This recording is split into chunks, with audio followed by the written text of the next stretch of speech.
Welcome to Karmic Patterns Vedic Astrology Podcast. Today is February 16th, and this is my 9th podcast. What I'd like to talk about on today's podcast is the once-a-year transit of Venus in its favorite sign of Pisces. The planet of love, romance, art, and beauty will be entering its exaltation sign of Pisces in just about 2 weeks. I'll go through in detail the influences and indications of this sidereal transit, the nakshatra influences, and what this 3-week transit will be supportive for in our lives. But before I talk about this wonderful Venus transit, I have a very special guest to introduce. I'm so honored and delighted to have Dr. Kavitha Chinnaiyan as my guest today. As a Vedic astrologer, I'm always searching for people to collaborate with in the universe and support sharing their wisdom and tools to help people through the more transformative planetary transits and life experiences. I met Kavita through a mutual friend, Aparna Kanolkar, who is, by the way, an amazing chef and Ayurvedic lifestyle coach. Definitely you might want to check out her recent book, Nectar, Food for Dancers and Yogis. But back to Kavita. Kavita is an integrative cardiologist at Beaumont Health System, an associate professor of medicine at Oakland University, William Beaumont School of Medicine in Royal Oak, Michigan. She is also an expert in Ayurvedic medicine. She's been featured in the Best Doctors of America. She's been the spokesperson for the American Heart Association and served as the co-chair of Go Red for Women, sponsored by the American Heart Association. Most recently, Kavita was interviewed on the popular show Buddha at the Gas Pump, and also interviewed by Cody Rickett on his Addicted to Spirit podcast. If you want to hear more from Kavita, check out these great interviews. I'll post the links in the comments below. Besides being a cardiologist, Kavita is also a mother, a wife, a meditation teacher, and an author. In recent months, she's had not one but 2 books published, Shakti Rising and The Heart of Wellness. Welcome, Kavita. Oh, thank you so much for having me here, Pamela, and for the generous introduction. Oh, it's my pleasure, honestly. You truly are an inspiration to me, as are your teachings. And I have to share a little personal story about how we met. As I said, we met through a mutual friend and Aparna Kanolkar. And at the time, I don't think you knew that I was practicing yantra. No, I didn't. Yeah, and somehow one thing led to another, and you ended up checking out our website, and then you shared that you too are also practicing yantra, which that's even today that's still a pretty rare thing. It's becoming more, I think, more prevalent, there's a lot more people aware of it, but not certainly that common. And what happened is Kavita shared one of her beautiful yantra paintings with me of Bhuvaneshwari. And when it came across through the message, I was like, oh my gosh, I was actually working on that very same yantra for the app that I'm collaborating on with some folks, and that was quite a fascinating coincidence, right? Oh my gosh, yes! It just it was crazy because I had just finished that yantra the day we met.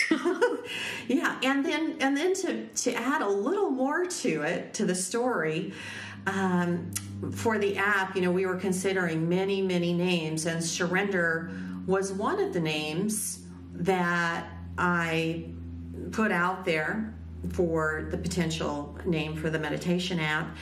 And then come to find out, as I'm reading Kavita's book, Shakti Rising, one of the, I think, keywords, and maybe you can explain this better, Kavita, for Bhuvaneshwari is surrender.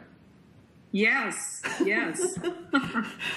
So, the universe works its magic in very, very mysterious ways, but truly incredible. So very incredible. Yes, it's so beautiful. I mean, if we can just chalk up one thing to coincidence, that's one thing. But when there are a series of these kinds of things that unfold, you just have to sit back and wonder in this absolute amazement of how things work, and there is so much more than this personal me. Right. Absolutely. So much more. And it's a beautiful reminder, and I'm so grateful for that. So thank you so much. So for the listeners who may not be familiar with the Dasha Mahavidyas, the 10 great wisdom goddesses of India, and Bhuvaneshwari being one of them, can you speak a little bit about what they are and why they're so important? Oh, sure. So, before we delve into that, we kind of have to back up a little bit and talk a little bit about the tantric way of looking at reality and looking at creation. So, before creation, before the universe appears, the whole of whatever is to come rests as a potential, and there is no movement in it. It just rests as a potential, and this is very hard for our minds to grasp because this kind of a thing is way beyond the mind. So the first wave of movement within that potential is that of self-awareness. So it's this awareness of I am, which is so common to all traditions or most traditions. So in the tantric tradition, we say that this potential is Shiva and Shakti that rest together. And the first wave or the first flutter of movement is of the self-awareness and in that movement, Shiva and Shakti become separated. So Shiva, looking at himself as the I am, is Shakti. So it's like Shiva is looking in the mirror, or we look at the mirror and we become aware of our own presence. And so that is Shakti. And so Shiva is considered the masculine principle, and Shakti is considered the feminine principle. But again, these are things. These kinds of differentiations are really for us to understand things at our level. But ultimately, the divine has no gender. So this is just for our understanding that there is Shiva and there is Shakti, and so all of Shiva's powers are Shakti. So without his powers, he is unable to create. So as in Shiva without any power is just pure awareness that has no way or no ability to create or do anything. So Shiva's powers to create, to sustain, to destroy, all of these things are Shakti. So in the tantric tradition, there are 10 powers that are ascribed to Shiva, and these are the 10 forms of Shakti. So in other words, Shakti literally means power. So Shakti is Shiva's power. It's like saying there is water and there is wetness, right? So water and wetness, you cannot separate. Same thing, you cannot really separate Shiva and Shakti. So 10 of Shiva's powers are these Dasha Mahavidyas. So Dasha means 10. Maha is great, and Vidya is either wisdom or knowledge. So these are 10 goddesses of cosmic wisdom, or the 10 powers of Shiva to create. So what does that mean? And how is that relevant for us? So the beauty of these Dasha Mahavidyas is each of them represents a force of creation, such as time and space and so on. But at the level of the microcosm, which is at the level of our individual being, they also are the powers of creation of our individual identity. So they are both the macrocosmic as well as the microcosmic powers. And the beauty of these goddesses, and I think this is where the Dasha Mahavidyas differ from the other goddesses of any other tradition, or even the Hindu tradition also. And that's because, when we traditionally think of a goddess is really considered, for instance, in the Hindu tradition, to be a consort of the male gods. We have this idea of the goddess being a particular way, representing beauty and softness. And we ascribe these supposed feminine qualities to a goddess where she is all light and, all motherly and so on. Mm-hmm. But the Dasha Mahavidyas actually, they destroy all such limited concepts of what the divine feminine is. So they are very fierce, and they break through the norms of what we consider feminine, because in this tradition, they take center stage. So they are not consorts, but they actually take center stage. And they are these powers of darkness as well as light, both at the level of creation as well as within us. So they basically show us that nothing that you can ever see or think of or perceive escapes Shakti. She is everything. She is the dark, she is the light, she is the beautiful, she is the ugly, she is the depraved, she is everything. And so nothing is excluded in this tradition in terms of Shakti. So does that make sense? Yes, it does. Absolutely. And I also, I love your description of that. And I also, there's a segment in your book about Shakti that I'd like to read, if you don't mind, about Shakti sure. as well. And I think this even adds another layer to it. Shakti means power, energy, or dynamism. Without Shakti, there can be no creation. As the energy that holds the cosmos together, she is the movement of the galaxies that creates new stars and black holes. As the digestive fire, she transforms food into nutrients and strength. As the waking state, she appears as every thought, emotion, and action. As the dream state, she is the play of the unconscious mind as it lives and acts out its fears and fantasies. As the deep sleep state, she is the absorption of consciousness into rest. As the evolutionary force of the planet, she is the movement of the tectonic plates that creates continents and oceans. As the great change, she is the earthquake, the tsunami, and the volcano. There is nothing in creation that isn't a manifestation of Shakti, the divine feminine. In a particular tantric tradition, Shakti is venerated as the forces of creation in 10 particular forms known as the Mahavidyas. So that's a pretty powerful force.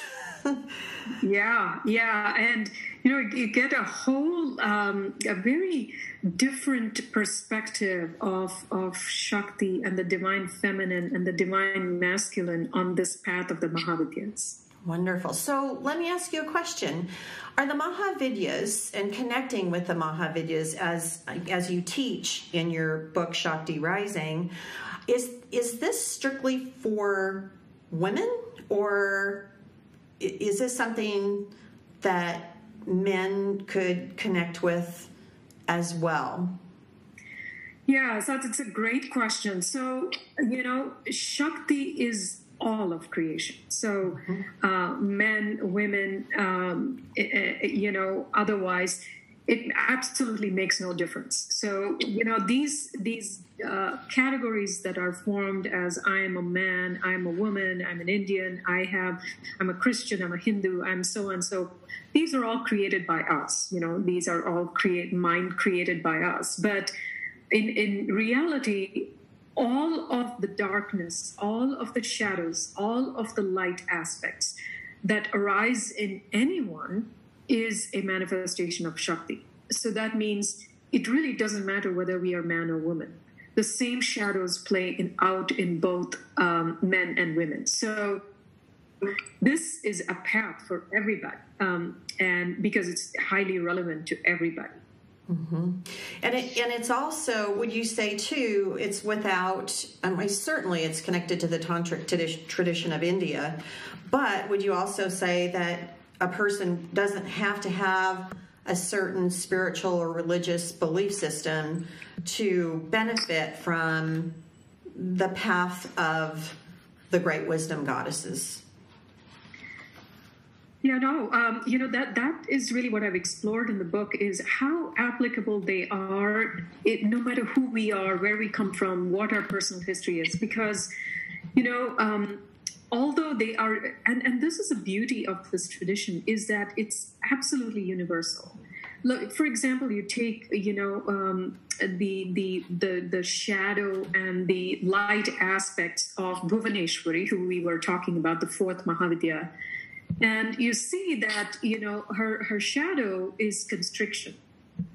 And so when you think about constriction, it's like in how many ways we constrict ourselves, in how many ways our identity is a result of constriction. Because what that means is who we are is really, unbound, eternal bliss consciousness.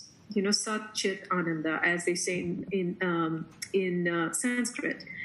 But that's not our experience. Our day-to-day experience is not of being infinite, eternal bliss consciousness, right? And that is because we have become constricted in our identity. It's like taking the infinite and trying to stuff it into a small little, identity that is related to the body and the mind and our particular history and our culture and our upbringing and so on. We kind of live and die in that constricted identity. So that is the shadow of Bhuvaneshwari. And so, when we talk about Bhuvaneshwari being the force, the creative aspect of space, it's not just space as in, what we might imagine space looks like, or with all these billions of stars and planets and so on, but it's also the space that is us, the spaciousness that is lost in that constriction. Mm-hmm. And so you can see how it's irrelevant, what path you're on, because that is our universal human experience of becoming constricted. So and all of these psychological aspects, the psychological, the mental, the emotional, the energetic ways in which we kind of become identified as this limited person are the shadows of the Mahavidyas. Mm-hmm. And working through those to open to the light is the path of the Mahavidyas. So although there are a lot of these the names of these goddesses may be difficult to pronounce, and their symbolism is maybe difficult to grok. But actually, if we just open our minds and actually see what they're showing, we don't really need to know how to pronounce their names or all of these, Sanskrit words and so on. Just open and see that it's absolutely applicable, no matter who that is. So, yeah, so I would say it's applicable to everybody. Beautiful. And, I'm reading another part of your book. I think that, you spoke to something that so many of us have experienced and could be experiencing right now. I'd love to read another section of your book, if you don't mind. Sure. It is entitled, the section is entitled, "What Are We Seeking?" No matter who we are or what we believe in, each of us is seeking happiness. This deep longing isn't limited to humans, the most intelligent of life forms. All living creatures seek balance and homeostasis. We aren't only psychologically wired to seek happiness, our very physiology is built to seek equilibrium. The trillions of cells in our bodies strive for chemical, hormonal, metabolic, and electrical balance. It is thus natural that we innately seek equilibrium in all spheres of our life, be it physical, mental, emotional, or material. We are wired to seek equilibrium because our very identity is rooted in a sense of lack, a vague feeling of wanting an indefinable something. In an effort to feel whole, we chase material objects like cars, fashion, and wealth, or psychological rewards like recognition, success, relationships, and self-worth. In every instance, it is the underlying sense of lack that drives us to seek completion. We feel that we will become whole if and when we get to whatever we chase.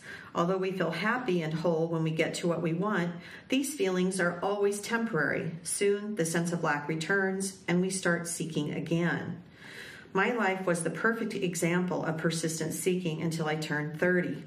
The deep sense of lack drove me to seek one success after another, but no achievement brought lasting peace and instead created an escalating inner conflict. Even the beauty and purity of motherhood didn't erase the conflict and restlessness, which were intensified by sleepless nights and an exhausting workload. My youngest child was about a year old when the dissatisfaction reached a fever pitch.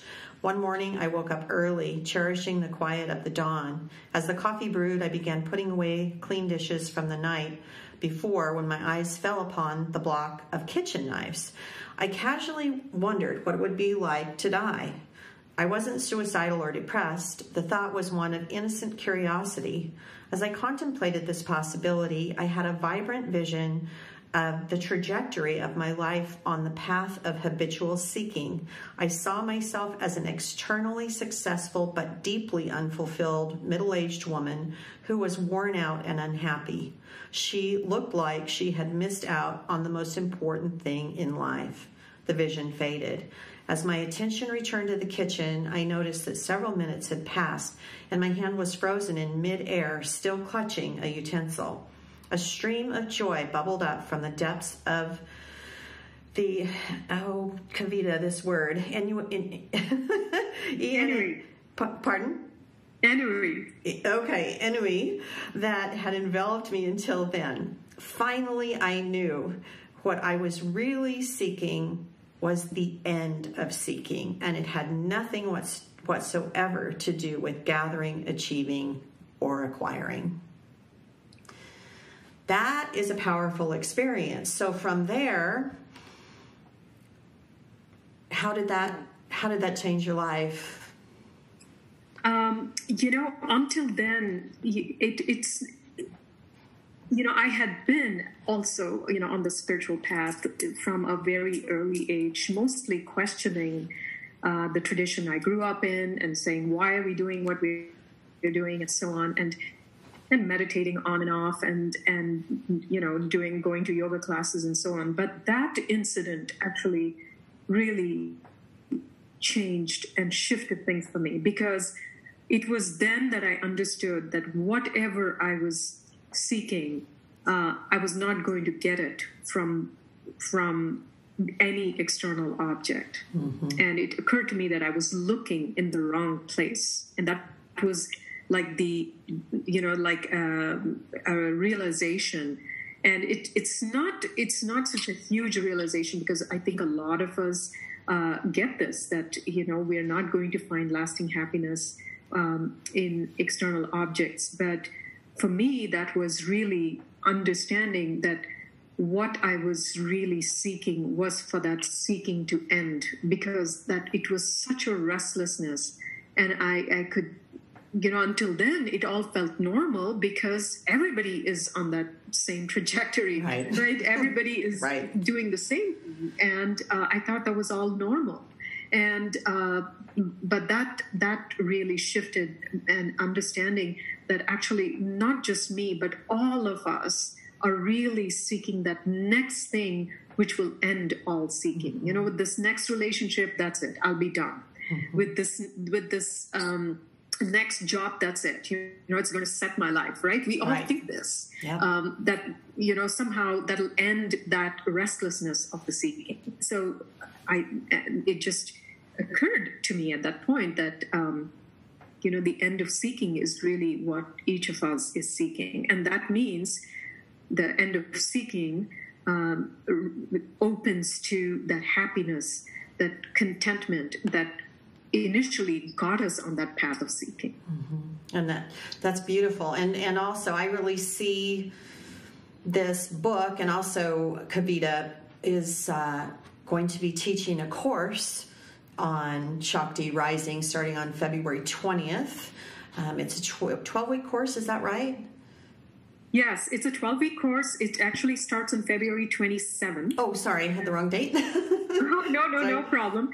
27th, and it ends in May. So it's one weekly class, and lots of homework and lots of discussions, and delving deep into, I can say the Dasha Mahavidyas, but actually delving deep into ourselves, with the Dasha Mahavidyas acting as portals to this deep internal work. Beautiful. And I kind of see this as, a way to facilitate that end of the seeking. That's really how I see the work with the Mahavidyas. And certainly there's a lot of different approaches, but I don't know. You tell me, is that a correct interpretation?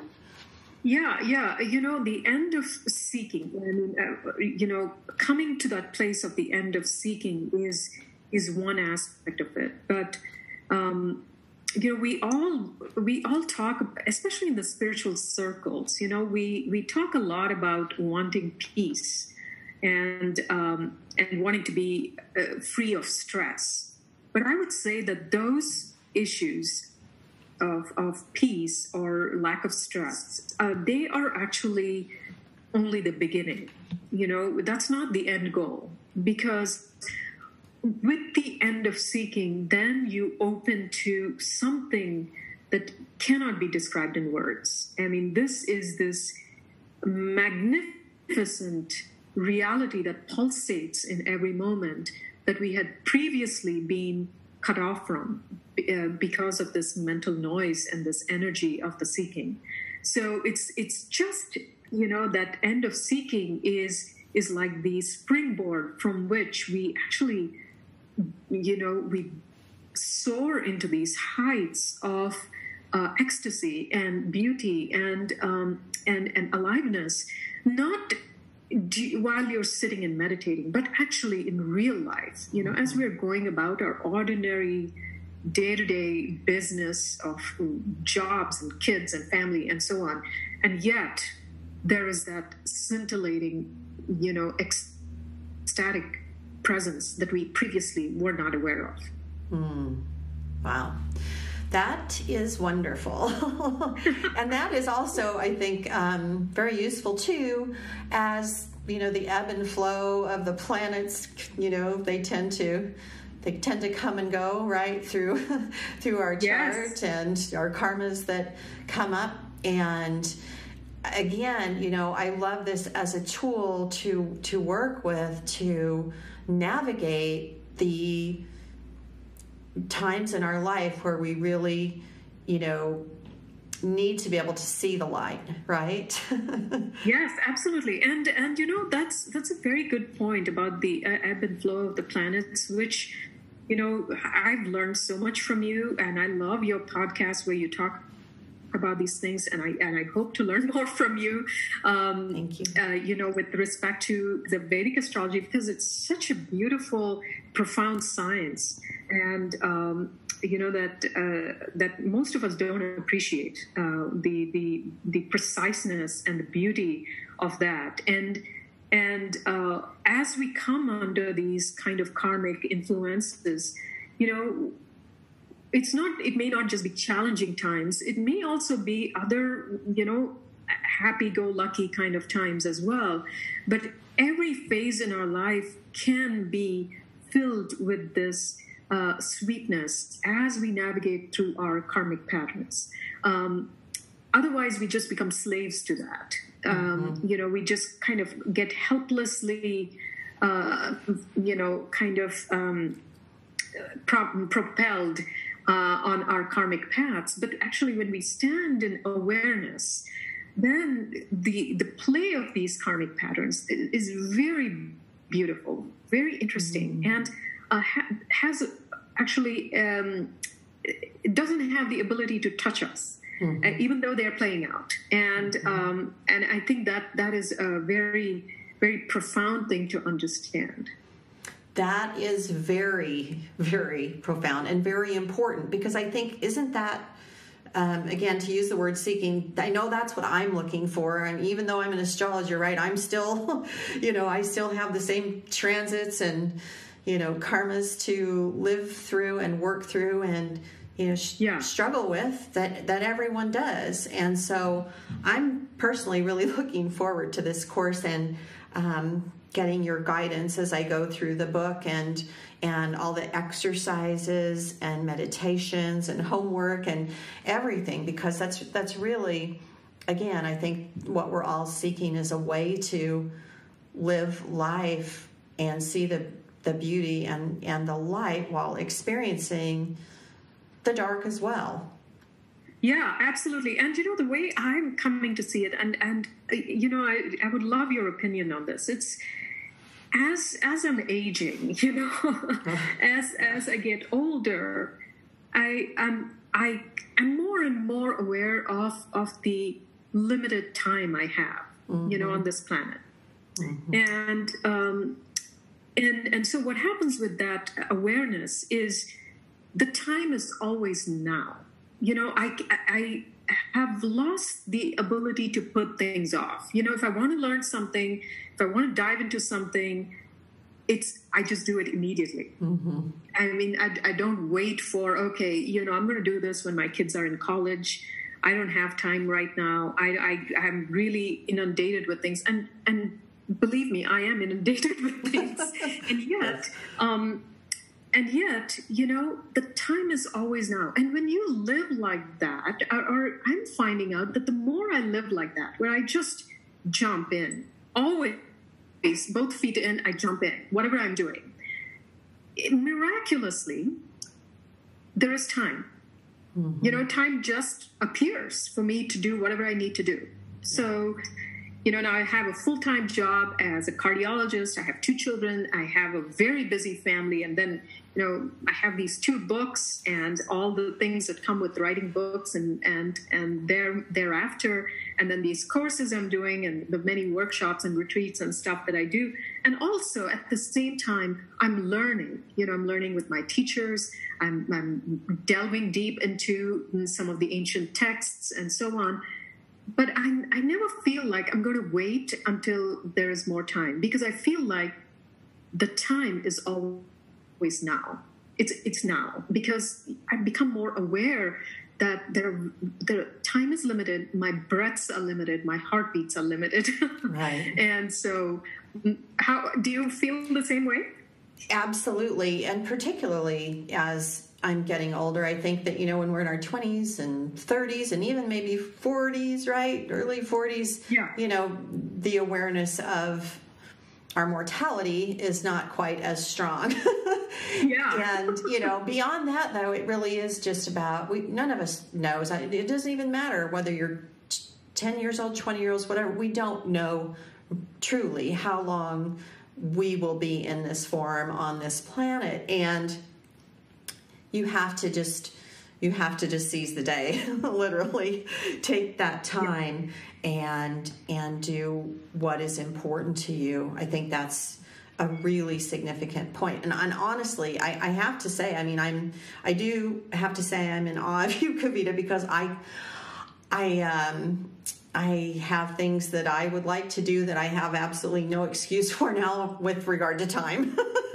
Because of what you have accomplished in your lifetime, and particularly this last year with the 2 books. I truly am in awe, and I'm in a deep bow right now to you. So, oh my gosh, you're so kind. No, thank you. Thank you for your inspiration. I feel the same way about you. Oh, you're sweet. Thank you so much. Well, is there anything else that you would like to add about the course or your book or teachings, or just anything you'd like to close with? Oh yeah, I definitely want to mention your amazing generosity with respect to this course.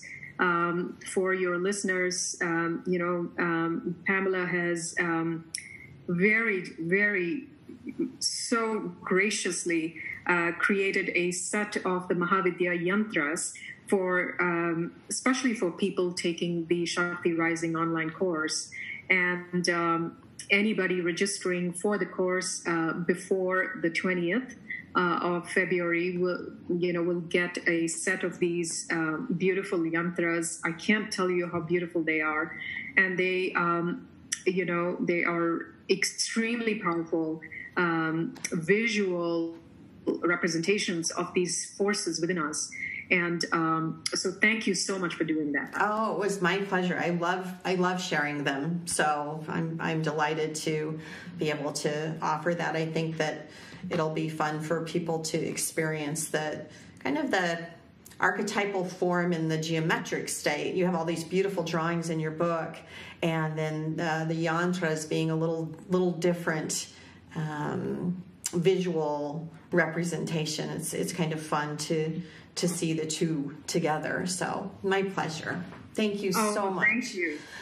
Thank you. And in this course, we won't have time to get into the yantras because, as you know, they are very complex.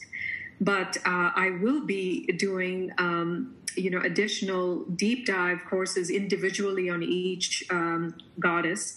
And that will be the time when we'll actually delve deep into the yantra. So those who have these yantras with this course, they're very fortunate because they can hang on to them for the the deep dives that will come shortly after this course is over.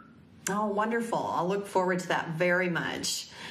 Well, thank you again, Kavitha. I really appreciate you taking time out for this interview. And for those of you who would like to learn more about Kavitha and her other book, The Heart of Wellness, as well as her upcoming course that begins on February 27th, I'll post a link to her site in the comments below, but it is also KavithaChinnaiyan.com. And both books, I think, are available on Amazon. Is that right? Yes, they're both available. All right, I'll post a link to that in the comments below. Thanks again, Kavitha, and you have a wonderful day. Thank you.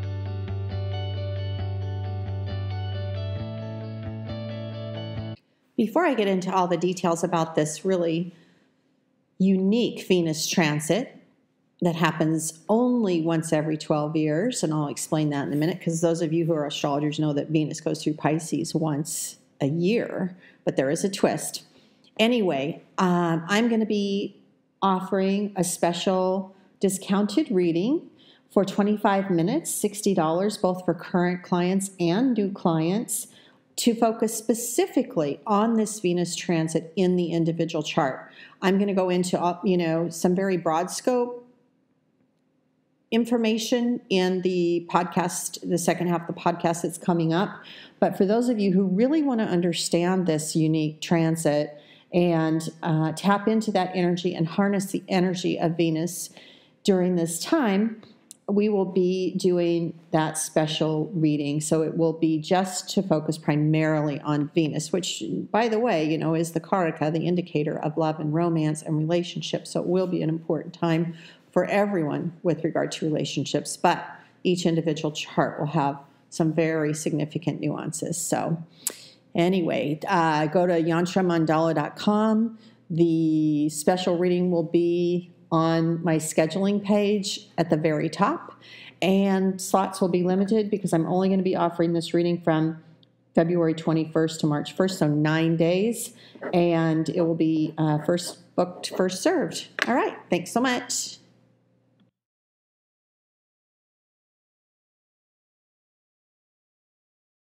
Now for the second half of today's podcast, the once-a-year transit of Venus through Pisces with a twist. The time that Venus was in Pisces with Jupiter in Libra was April 29th of 2006. This year, when Venus transits through Pisces from March 1st to March 25th, Jupiter will once again be in the sign of Libra. And why that's significant is because Venus will be in Jupiter's house and Jupiter will be in Venus's house. So technically, for those of you who are just starting to study Jyotish, That is a Parivatana yoga. So it is an exchange of houses, much like if you were staying at a Airbnb at their house, and the same people that owned that Airbnb, they were staying at your house at the same time. So what that does is it creates a sambandha, a bond between the two houses and the two signs. So depending on your individual birth chart, and I'll go into that a little bit into the forecast by rising sign in a little bit, but depending on your chart, it'll link the energies of those two signs and two houses. So we'll talk a little bit about that as we go through the forecast by rising sign. I'm also going to go through the dates for the transit, the indications of Venus, Jupiter, Pisces, and Libra, since Jupiter and Libra are going to be involved in this transit of Venus, the nakshatra transit dates, and then also I'm going to talk about the aspects to Venus during the transit, and then the relationship of Venus and Jupiter. That's really significant. So I'll start with that. Venus and Jupiter, Pisces and Libra are in a 6-8 relationship by transit. And so that is, again, depending on the rising sign, a little bit of a more push-pull relationship between the two houses. So Venus in Pisces is 6 houses away from Jupiter, and Jupiter in Libra is 8 houses away from Venus in Pisces. So that's how you get that 6-8 relationship. So it kind of ties two of the more challenging houses, right, together. But that being said, again, it depends a lot on the individual rising sign and the planetary cycle that you're running. Regardless of that, it is an exchange, and this exchange does support both planets. So that's really significant, especially since Jupiter is going to be stationing retrograde as Venus moves into Pisces on March 1st. So Jupiter is super, super strong as he is getting ready to go backward in Libra as Venus moves into Pisces. Jupiter goes retrograde on March 8th at 29 degrees and 6 minutes. And Venus will stay in Pisces through March 25th. And these are all Pacific, based on Pacific time calculations and sidereal calculations. So for those of you who are tropical astrologers who may be listening, or those of you who are Vedic astrologers who are using the tropical system, these dates will not jive with your systems, just for the record. So Jupiter is only going to have moved basically not even really a half a degree by the time that Venus leaves Pisces in 3 weeks. So that Jupiter is going to be so, so strong. And then Venus in Pisces, exalted, incredibly strong. And, Venus and Jupiter, they were at one point both vying for the gods. Venus is also called Shukracharya. So, the teacher to the Asuras, and Brihaspati ended up being chosen to be the teacher to the gods. So their relationship is a little bit uncomfortable. They are not necessarily energetically aligned. Jupiter is also the coach, the counselor, the teacher.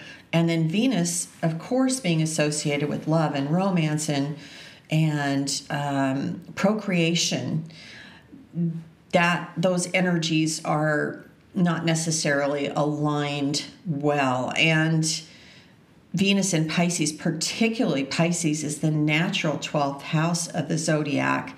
And the 12th house is associated with Antya Adi, the end of everything. So it's the end of the body. It's the feet in the natural zodiac, starting from Aries. It is the end of the day, so it's sleep. It also connects to bed. And Venus is exalted in Pisces as the planet connected to procreation. And so that is certainly a powerful position for Venus to be, as it is connected to procreation and also, carrying on the lineage, right? And furthering that through procreation. But Venus in Pisces is also incredibly creative and can be quite mystical and are very artistically inclined as well. And then, of course, Libra, right? It's with Jupiter in Libra. Jupiter is in the natural sign of relationships and partnerships, both personal and business, but primarily spouse or partner. And so that's a pretty strong connection between those two houses and those two planets. And like I said, I'll go through that by rising sign in a little bit. So let's look at the dates that Venus is going to be transiting through the various nakshatras.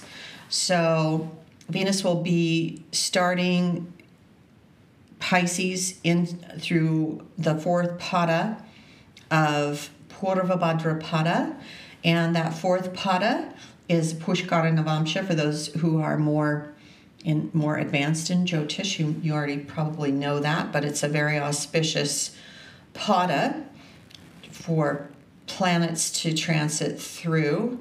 And then from March 4th to March 15th, Venus will be transiting through Uttara Bhadrapada.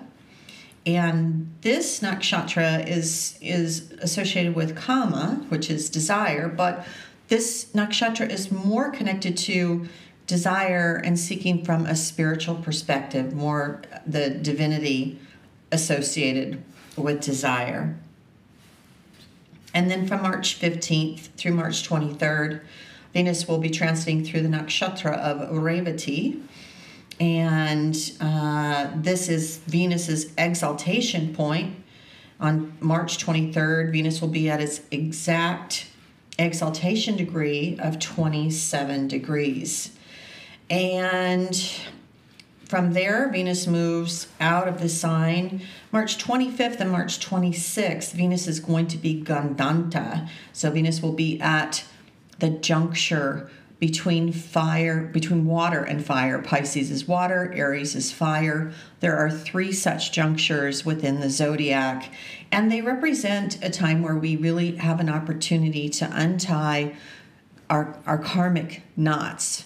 And because Gandanta literally could be interpreted as a knot. So for those of you who are Taurus rising or Libra rising, that period could be very significant, especially if you are running the cycle of Venus, planetary cycle of Venus, or Mercury, since Mercury activates the cycle, the planetary cycle for planets going through the nakshatra of Revati, which Mercury activates.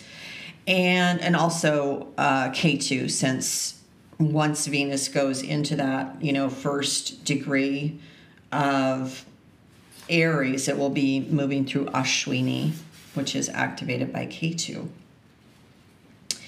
So let's look at some of the influences that Venus is going to undergo during this transit.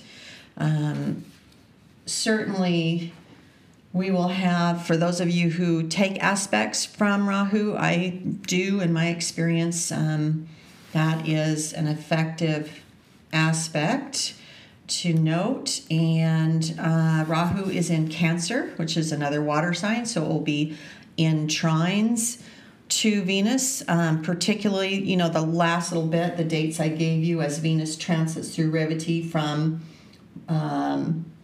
March 15th to March 26th. That will be significant because Rahu is in Ashlesha, which is a Mercury-activated nakshatra, and then Venus will be in Revati, which is a Mercury-activated nakshatra. So Cancer, Libra, and Pisces will all be very active, particularly for those who are running Mercury's cycle specifically, or a subcycle, Bhukti, etc., etc. Mars is going to be moving into Sagittarius, and from Sagittarius, Mars is going to be aspecting to Pisces. It will be a full aspect. And Mars does not move into Sagittarius until, let's see, thought I had it written down, but I guess I didn't. So Mars finally moves into the nakshatra Mula and the sign Sagittarius on March 7th. So almost the entire transit of Venus, with the exception of about the first week, Venus will be getting an aspect from Mars, although, Venus is moving pretty quickly, and that there will not be a very tight aspect from Mars if you use the degree range. If you're using just whole signs and whole houses, technically, yes, Mars will be aspecting Pisces the entire time.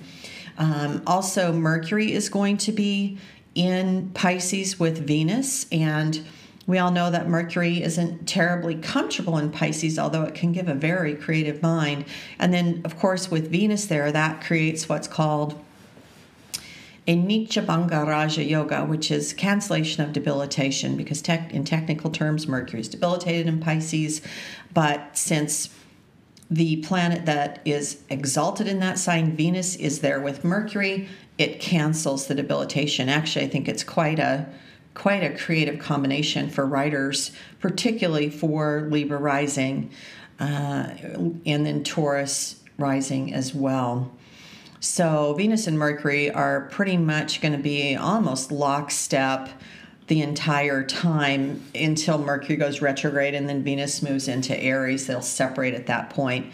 And then, of course, the Sun is never far away either from Venus, and so the Sun moves into Pisces on March 14th and will remain in the sign until Venus moves into Aries. And I think that's it. Those are the only aspects, which actually are quite a bit. It'll be, what I think is going to be really interesting is that Venus, Rahu, Jupiter connection, the last, bit that Venus is moving through the nakshatra of Revati and is exalted. All right, so let's have a look at the different rising signs. As I've said in previous podcasts, I can't forecast, specific to each individual with this, but what I can do is give you keywords for the different houses for each rising sign. Because depending on, what planets you have in Pisces and Libra and the rest of your chart and your rising sign, your planetary cycle, all of those things factor, right? Our lives are more complicated than just, 12 different life experiences for everyone on the planet. So I have to say this disclaimer in advance, but I'm doing this because you all have requested it. And I do think that you can connect to the planetary energy, even if you're not running the cycle, even if you don't know your chart and you only know your rising sign. You can, during the dates that I've given you, really focus on these areas of your life. Focus on the keywords that I'm going to share with you and see if something doesn't come up, okay? So that's one thing. So let's start with Aries rising. That's the first house of the natural zodiac. Pisces, where Venus will be transiting, is the 12th house. And again, I said Pisces is associated with feet. And there may be some serious shoe shopping going on for those of you who are Aries rising because of this exchange with Jupiter, right? Jupiter is expansive, and, also Venus and Jupiter together, they love sweets. So for everybody, you're going to have to really watch if you're inclined for, sweets, you may have to really, really, really keep an eye on it during this transit. But for Aries rising particularly, make sure that you don't go too crazy with shoe shopping. But that being said, maybe a time to, if you need a pair, that you find a very, very beautiful pair of shoes. And Also, a good time to buy bed linens because, again, this is the 12th house. And the 12th house is also associated with expenditures and loss. So loss from a perspective of planned loss can be charitable work or charitable donations. So it's a very good time for Aries rising to go with their partner, right? Because Venus rules the 7th house of partnerships for Aries rising. And, you and your partner could go together and do some charitable work or make some donations together. The 12th house is also foreign lands, so there could also be some kind of partnership involved with foreign lands. And just be sure that if you do go into a partnership around this time that you have every I dotted and T crossed, because there could potentially be some loss associated with that as well. So let's look at Taurus rising next. Venus will be in the 11th house of gains from career. It's also large groups of people. And Jupiter is in the 6th house, which is associated with work and service and daily routine. So this could be a time where some, really hard work could produce some phenomenal gains, particularly with groups of people. For Gemini rising, this actually ties together two really awesome houses. This creates a powerful Raja Yoga. So the combination of an angle and a trine. Jupiter will be in the 5th house of speculation and creativity and sports. And then Venus is in the 10th house of work and career, karma, what we're known for in this lifetime.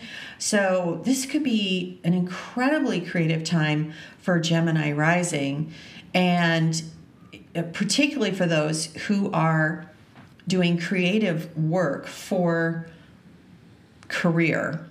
So you definitely want to tap into this energy during this time. I don't care what cycle you're running. This is a powerful, powerful exchange for Gemini rising. For Cancer rising, this also connects two beautiful houses, the 4th and 9th houses. So the 4th house of home and happiness and mother, and the 9th house of foreign lands and foreign travel and spirituality and teachers and teaching and father and contracts. So an excellent time for, looking at maybe purchasing a home and signing contracts for a home. But again, I say this with a caveat because it, depending on your chart, that may or may not be completely true. So, if you're thinking about making a big purchase and you're not sure, make sure, again, that you look at the contract very, very carefully and go through all of the appropriate steps. For Leo rising, this connects to more difficult houses, the 3rd and 8th houses. The 3rd house does associate, though, with writing and communication. It's our friends that are like family. And the 8th house, which is transformation, is also associated with inheritance and debt. So definitely might not be the best time to loan money to friends that are like family. But certainly it could be a great time for transformation through writing and communication for those of you who are Leo rising and are doing, any writing projects. This could be a very creative and transformative time for your work. For Virgo rising, this connects the 2nd and 7th houses, the 2nd house of accumulated wealth and family of origin, and the 7th house of partnerships, again, both business and personal, but primarily our spouse or partner. So this could be a time where there are some gains coming through the spouse. Then for Libra rising, this is a very significant transit because Libra is ruled by Venus, same as Taurus, right? It's a very intense connection for Venus and Jupiter for those two signs ruled by Libra, as well as Sagittarius and Pisces, which I'll talk about in a minute because they're ruled by Jupiter. But Libra rising, this will associate the 1st and 6th houses. So the 1st house of the self, it's the house of the body. And the 6th house of, again, work and service, daily routine, also the Shadripus, our the habits that we have in our life. So again, definitely want to watch the sweets intake and any other habits, right? It will be a good time to work on transforming those habits. And it is going to be an incredibly creative time for Libra rising. For Scorpio rising, this will connect the 12th and 5th houses. So again, the house of speculation and children and creativity with the house of loss and foreign lands and expenditures. So you may want to watch your expenditures around your kids at this time. You may be inclined to spend a lot of money on them at this time. So you just, be mindful of what you're spending or what you're spending potentially on speculative gains. So any, stock market investments, etc. Then for Sagittarius rising, again, very, very personal transit because of this exchange with Venus and Jupiter. Venus will be in the 4th house of home and happiness and mother, and Jupiter in the 11th house of gains. So there could be some, if you have your house on the market, there could be some good gains from the sale of a home.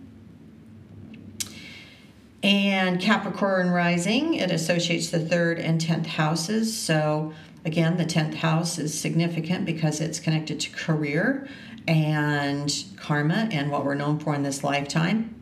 And the 3rd house is, writing, communication, friends that are like family.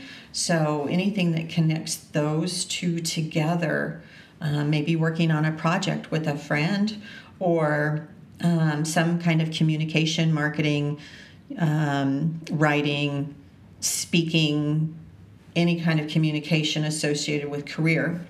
For Aquarius rising, it connects the 2nd and 9th houses, 2 beautiful houses. The 2nd house of accumulated wealth and family of origin with the 9th house of luck and fortune and spirituality and foreign travel. There definitely could be some gains from family at this time.